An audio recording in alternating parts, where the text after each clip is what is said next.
Ayan po mga kalingap, subscribe natin, Kalingap Partner po, Kanoli Vlog. Ayan. Hello po mga kalingap, please support po Kanoli Vlog. Ayan. Please subscribe and like ang kanyang YouTube channel. Salamat Kanoli. Kalingap. Thank you po, God bless.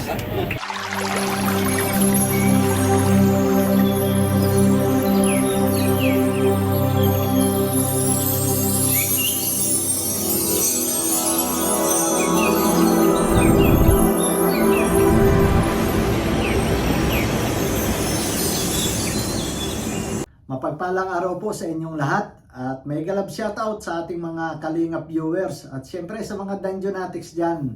Shoutout po sa inyong lahat. Nagbabalik po muli ang inyong lingkod si Kanoli Vlog sa ating YouTube channel at paki-like and share po ng video natin ito. Ayan po at isang maiksing reaction lang ang ating gagawin tungkol po sa biyahe ng grupo ng Velvet Box patungo ng Metro Manila, no po, sapagkat tayo may napanood na video at mamaya po pakikita ko sa inyo yung video na aking nakita.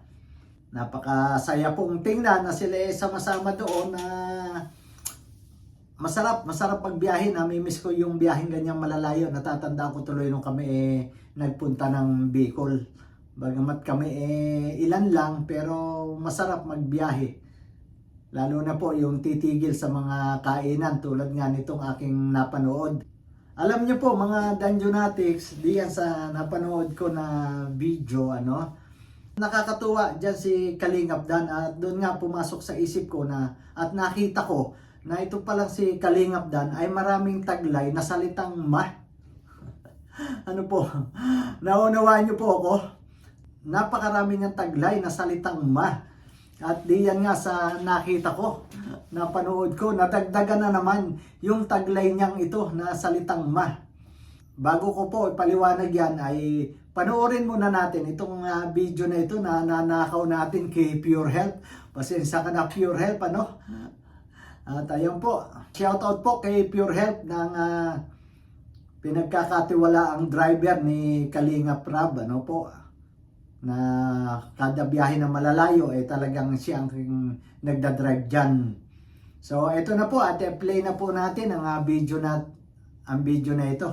Ayan na guys, dumating na po kami dito sa Calawag. Ayan na po ang ating mga angels. Oh. Bilang 11. Ha?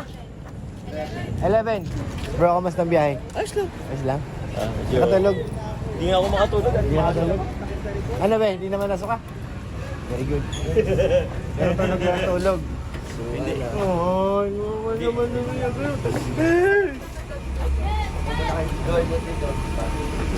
Kasi hindi ka kasi Alo, grabe. Grabe yan Ay, dali mo bag ni Kuya. Order ka ng kape Ano na kape? Jollibee Calawag. Tinanong ko guys kung nasuka naman siya ay sabi hindi pa daw pero nagluluha-luha mata. Siya rin naman si si Joy daw ang hindi pa guys. Katuwa. At si Beyonce. Ay nako, relax muna tayo. Dahil malayo pa po. Ayan, nung bumugad na agad yan, yung Jollibee iyan, alam niyo po ba, na siyempre hindi niyo alam, kaya nga sasabihin ko Yun hindi, kasi yung Jollibee po na tinigilan nila, ay dyan na dyan din kami tumigil nung kami nang galing ng diet. Yan Jollibee na yan sa Calawag.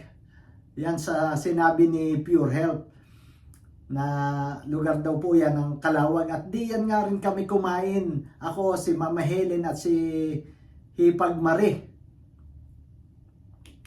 At ang isa pa po, yung pinaradahan ng kanilang sasakyan ay doon na doon din sa gilid na yan. Kasi sa harap po ng Jollibee yan, yung pinasukan po nilang yan bali parang likod na gilid. Ang pinakaharap po sa bandang unahan pa. Napansin nga po agad ni Mama Helen na sabi niya sa akin, Dad, diyan din tayo nag-stopover nung tayo galing ng diet At yun nga, narinig ko kay Pure Health na Calawag, nasa Jollibee sila ng Calawag. Jollibee Calawag. So, ayun po. At ito nga, yung sinasabi ko na si Kalingap Dan napakaraming taglay na salitang ma. Una po, si Kalingap Dan ay mabait. Mabait. Pangalawa, mabusilak ang puso. So, parang iyon na rin yun, ano? Mga Danjonatics.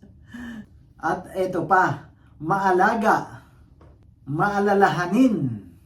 At ito pa ang isang nadagdag, mapagbantay. Bakit? Bakit mo mapagbantay? Kasi dito, ano, dito sa ating napanood, napansin nyo ba? Ayan ha, nung pagbaba nila, nung pagtigil nila dyan sa Jollibee iyan at nagbabaan na nga, di ba? Nakita nyo po. Ito po, at pakita ko po sa inyo ng slow motion yan. Dito si Kalingap Dan.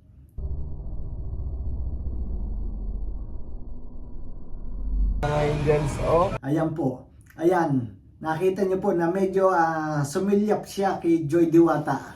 At tapos biglang iwas, ano? Akala mo, hindi napansin ni Kanoli Vlog, ano? Medyo sumilay ka muna. Pampalakas ika, ha? Kailangan sumilay muna kay Joy Diwata si Kalingap Dan para, siyempre, puyat, pagod.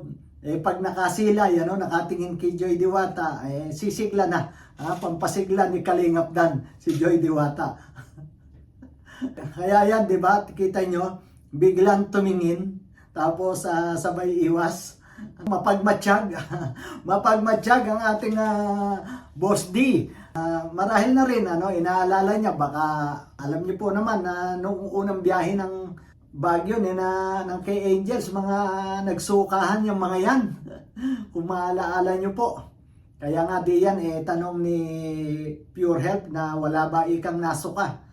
At wala na, sanay na marahil sa biyahe, ano, malimit na kasing makapagbiyahe ng malayo. At iyon nga, yung napansin natin dyan na pagsulyap dyan ni Kalingap Dan. At ito pa, yung isa, pagpasok po, nung sila papasok na sa loob ng Jollibee, kita natin na si Kalingap Dan ay medyo huminto doon sa may pintuan. Yung pala ay hinihintay niya ang Joy Diwata.